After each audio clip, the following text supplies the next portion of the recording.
நண்பர்களே, நம்ம இப்போ நெல்லூர்லேருந்து ஒங்கோல் போகிற வழியில் காவலி பக்கத்தில் ஒரு வில்லேஜில் இருக்கிறோம். மொத்தம் இங்கே ஒரு 160 குட்டி நம்ம எடுத்துருக்குறோம். ஃபர் கேஜி 490 அப்படின்னு சொல்லி எடுத்திருக்கோம். இந்த குட்டிகள் எல்லாமே 15 கிலோவிலேருந்து 20 கிலோவுக்குள்ளே இருக்கக்கூடிய குட்டிகள் தான். அதாவது 15 டு 20ன்னும் போது ஆவரேஜாக ஒரு 17.5 கிலோ வரும் அப்படின்னு சொல்லி நம்ம கணித்தோம். இந்த குட்டிகள் எல்லாமே சேலத்துக்கு நம்ம எடுத்து அனுப்பணும். அவங்க அங்கேருந்தே 2 வண்டியை எடுத்துகிட்டு வந்துட்டாங்க. 2 வண்டியுமே நம்ம எம்டி போட்டுட்டு வந்துட்டோம். ஒரு 5 கிலோமீட்டர் டிஸ்டன்ஸில் வேபிஜ் இருந்தது, போயிட்டு எம்டி போட்டு வந்துட்டோம். ஒரு வண்டிக்கு 80ன்னு சொல்லிவிட்டு 160 குட்டி ஏற்றிட்டு திரும்பவும் லோடில் போயிட்டு வெயிட் போட்டு எவ்வளோ வந்ததுன்றதை பார்த்துட்டு நம்ம பணம் கட்டணும். இங்கே எவ்வளோ வந்ததுன்றதை நான் வேபிரிட்ஜ் பில்லோட கடைசியில் சொல்கிறேன். மொத்தம் 190 குட்டி. 190 குட்டியிலேருந்து நம்ம 160 కుట్టి எடுத்தோం. ఫ్రెండ్స్, ఈ మొత్తం 190 పిల్లలు 190 పిల్లల నుంచి మనం 160 పిల్లలు ఎత్తినాము. కిలో 490 అనేసి కాటాకి ఎత్తినాము. బండి ఎంటీ కాటా పెట్టుకుని వచ్చి పిల్లలు ఎక్కించి మళ్ళీ లోడ్ మీద పిల్లల్ని కాటా పెట్టి ఎంత వచ్చిందని చెప్పి డబ్బు కట్టినాము. ఎంత వచ్చింది ఏమైంది లాస్ట్లో చూస్తాము. అయితే ఉండదు ఎడే కదా. நண்பர்களே, நம்ம சேனலை மறக்காமல் சப்ஸ்கிரைப் பண்ணிவிட்டு பக்கத்தில் இருக்கிற பெல் பட்டனை கிளிக் பண்ணி ஆல் ஆப்ஷனை எனேபிள் பண்ணிங்க. லைக் பண்ணுங்கள். மறக்காமல் உங்கள் நண்பர்களுக்கும் ஷேர் பண்ணுங்கள். அப்போ தான் நான் போடுற இந்த மாதிரி வீடியோக்கள் மட்டும் இல்லாமல் விற்பனைக்கு குட்டிகள் இருக்கும்போது நான் போடுற వీడియోக்கள் కూడా உங்களுக்கு నోటిఫికేషన్లో వரும். ఫ్రెండ్స్, మన ఛానల్ని సబ్స్క్రైబ్ చేసి చూడండి. అప్పుడు தான் నేను వేసే వీడియోలంతా మీకు నోటిఫికేషన్ ద్వారా వస్తుంది. మర్చిపోకుండా లైక్ చేయండి, మీ ఫ్రెండ్స్కి షేర్ చేయండి, కామెంట్ చేయండి. ఈ మరి వీడియోలే కాకుండా పిల్లలు సేల్స్కి ఉండేటప్పుడు నేను పెట్టే వీడియోలు కూడా మీకు నోటిఫికేషన్ ద్వారా రావాలంటే మీరు సబ్స్క్రైబ్ చేసేది ఇంపార్టెంట్. కాబట్టి సబ్స్క్రైబ్ చేసేయండి.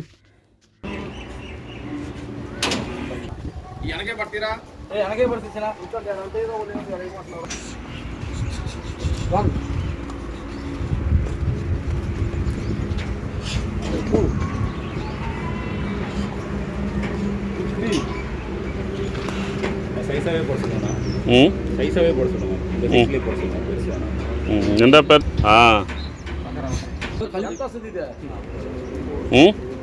అది ఎంత వస్తుంది? 17 కిలో వస్తుంది. ఇది 20 కిలో వస్తుంది. ఇది కదా వేసింది 20 కిలో. ఇదిలే సరిపోతుంది.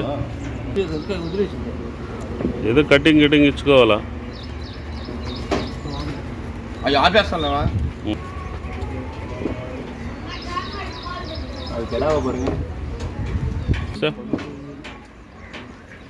பையன் நெக்கு திம்பினா 2 பெருசு 22 போதும்.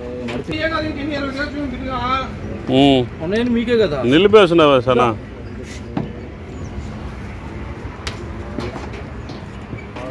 ఎనిక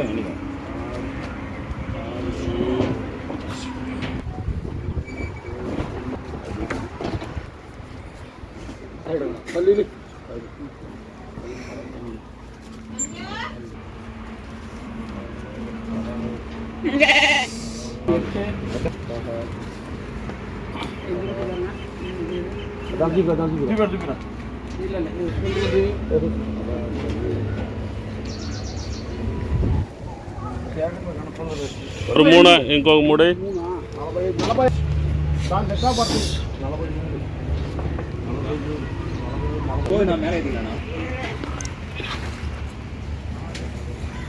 ఏం చూస్తావు నువ్వా?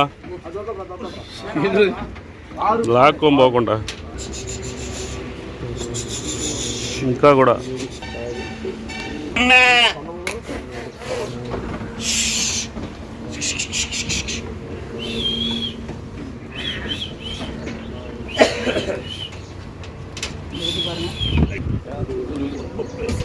మీరు ఎత్తా ఉంటుందని వాళ్ళు గమ్మున ఉండారు కదా. వాళ్ళే యావరేజ్ జాస్తి వస్తుంది, మళ్ళీ ఆడవరా.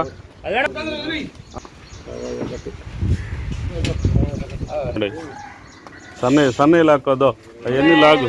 జోడి పిల్లని నువ్వు పెట్టుకో.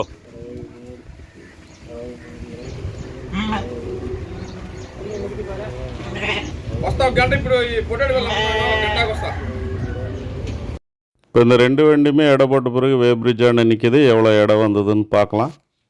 அதில் ஒரு வண்டி எம்டி போக 1410 கிலோ வந்தது. மொத்தம் 80 குட்டி.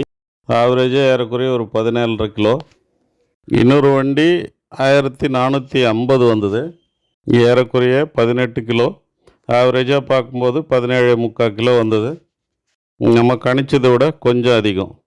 ఫ్రెండ్స్ ఈ పిల్లలు మొత్తం 160, యావరేజ్ మీద ఒక 17.75 కిలో వచ్చినాయి. జనరల్గా మనం 15 నుంచి 20లోగా ఎత్తేటప్పుడు 17.5 వస్తాయని మనం చెప్తాము. 1 కిలో 1/2 కిలో ముందు వెనక ఉండొచ్చు. ஃப்ரெண்ட்ஸ் நம்ம வந்து சொல்லும்போது 15லேருந்து 20 கிலோ வரைக்கும் எடுக்கணும்னு சொல்லுவோம். அப்படி எடுக்கும்போது 17, 17.5, 18 அந்த மாதிரி ஆவரேஜ் வரும்னு சொல்லுவோம். நம்ம சொல்கிறத விட ஒரு 1/2 கிலோ 1 கிலோ முன்ன பின்ன வர்றதுக்கான வாய்ப்பு இருக்குது. பொதுவாக ஒரு கேள்வி எழும், இவ்வளோ பெரிய குட்டிகளை எடுத்து நம்ம ப்ராஃபிட் பார்க்க முடியுமா அப்படின்னு சொல்லிட்டு. நேற்று ஒரு நண்பர் வந்திருந்தார், அவருடைய எக்ஸ்பீரியன்ஸை சொல்லும்போது. ஃபஸ்ட்டு பேட்ச்சு சின்ன சைஸ் குட்டிகளை எடுத்துட்டேன். அது பார்த்திங்கன்னா 100 நாள் கரெக்டாக அந்த 30 கிலோ வரும்னு எதிர்பார்த்தேன். 100 நாளுக்கு வரல. அதுக்கப்புறம் பார்த்திங்கன்னா 130 நாள் 140 நாள், அதாவது நாள் வந்து அதாவது நம்ம மட்டன் யூனிட்டை பொறுத்த வரைக்கும் 3 மாதம் இல்லைனா 100 நாள் சொல்லுவோம். அந்த 100 நாளையும் தாண்டி நான் வச்சுருக்க வேண்டியதாக இருந்தது. அப்போ தான் எனக்கு அந்த வெயிட் கெயின் வந்தது. அதுக்குள்ளே நம்ம கொடுத்தோன்னா நமக்கு ப்ராஃபிட் இல்லாத மாதிரி ஆயிடுச்சு. ஸோ அப்போது நம்ம வந்து 100 நாளுக்கு மேலே போகும்போது ஃபீடு காஸ்ட் எல்லாமே வந்து கூடுது இல்லைங்களா.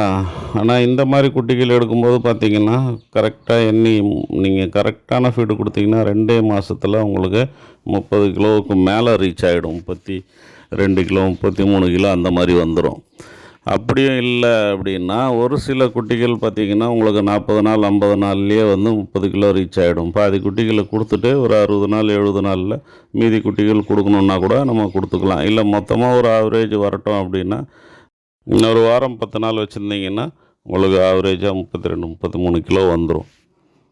இந்த குட்டிகளை பொறுத்த வரைக்கும் நீங்கள் ப்ராப்பராக மெயின்டைன் பண்ணிங்கன்னா ஃபஸ்ட்டு நாள்லேருந்தே உங்களுக்கு வெயிட் கெயின் வர ஆரம்பிக்கும். அதாவது ஃபஸ்ட்டு மந்த்தே உங்களுக்கு வந்து வெயிட் கெயின் வரும். மாதம் 6 கிலோ 7 கிலோ கூட வெயிட் கெயின் வரும். இப்போ லாபம் கொஞ்சம் கம்மியாக இருந்தாலுமே வருஷத்துக்கு நீங்கள் 3 பேட்ச் எடுக்கிறது, அதாவது சின்ன குட்டி எடுத்து 3 பேட்ச் எடுக்கிறது, இந்த சைஸ் குட்டி எடுக்கும்போது 5 பேட்ச் எடுக்கலாம். ஒரு பேட்சுக்கு உங்களுக்கு ஒரு 10,000 கிடைக்குது. ஒரு கணக்குக்காக சொல்கிறேன். 3 பேட்ச் எடுக்கும்போது 30,000 கிடைக்குதுன்னா இந்த பெரிய சைஸ் எடுக்கும்போது ஒரு 8,000 தான் கிடைக்குது அப்படின்னு கூட வச்சுங்களேன். 5 பேட்ச் 8 40 ஆகுது. ஸோ இதில் வந்து நமக்கு பேட்சஸ் வந்து கூடுதலாக எடுக்கிறதுனால ப்ராஃபிட் கம்மியானாலுமே நல்ல லாபம் இருக்குது. நமக்கு ரிஸ்க் இல்லை, நோய் வராது, மூஞ்சி வீங்கிறது இந்த மாதிரி பிரச்சனைகள் இருக்காது. மேக்ஸிமம் 0 மொர்டாலிட்டி இதில் எடுக்கலாம். இந்த மாதிரி தகவல்களுக்கு நீங்கள் நம்ம ఛానల్ సబ్స్క్రైబ్ பண்ணி வைங்க. ఫ్రెండ్స్ ఈ మరి పిల్లలు ఎత్తేదాని వల్ల మనం బ్యాచెస్ జాస్తిగా ఎత్తవచ్చు. ఇప్పుడు 100 దినాలకి ఒక బ్యాచ్ ఎత్తేది 2 నెలలకు ఒక బ్యాచ్ దీంట్లో ఎత్తుకోవచ్చు. ఈ మరి కరెక్ట్ అయిన ఇన్ఫర్మేషన్కి మన ఛానల్ని సబ్స్క్రైబ్ చేసి పెట్టండి.